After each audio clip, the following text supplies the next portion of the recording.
પોરબંદર લોકસભાના કોંગ્રેસ ઉમેદવાર લલિત વસોયાએ મતાધિકારનો ઉપયોગ કર્યો। ધોરાજીની કેઓ શાહ આદર્શ સ્કૂલ ખાતે તેમના માતૃશ્રી સાથે મતાધિકારનો ઉપયોગ કર્યો। લલિત વસોયાએ મતદાન કરી જીતનો વિશ્વાસ વ્યક્ત કર્યો। પત્રિકા કાંડ મામલે નરેશ પટેલનું નામ ઉછળતા લલિત વસોયાએ ભાજપને આડે હાથ લીધા।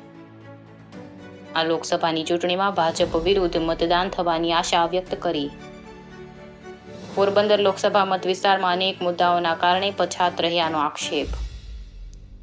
માત્ર ક્ષત્રિય સમાજ જ નહીં, અન્ય ઘણા સમાજો પણ ભાજપથી નારાજ હોવાનું જણાવતા વસોયા એનો ફાયદો પણ કોંગ્રેસને મળી શકે તેવી પણ આશા વ્યક્ત કરી।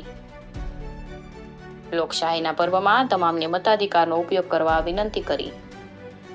રિપોર્ટ જગમત સુવા ધોરાજી।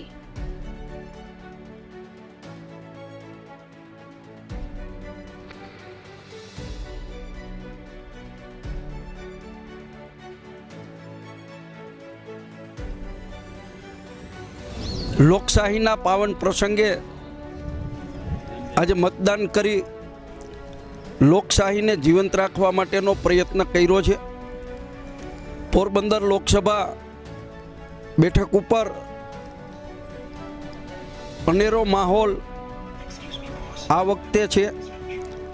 વધુમાં વધુ મતદાન થશે અને લોકો એમનો આક્રોશ મતપેટી દ્વારા વ્યક્ત કરવાના છે। કોંગ્રેસ પાર્ટીનો વિજય થશે એવો મને વિશ્વાસ છે।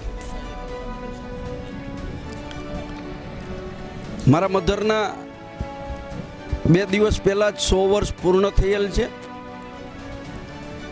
અમને મારી સાથે એમને મતદાન કરવાની ઈચ્છા હતી એટલે મતદાન બૂથ ઉપર હું મારા માતુશ્રીને લઈને મતદાન કરવા માટે આવ્યો હતો।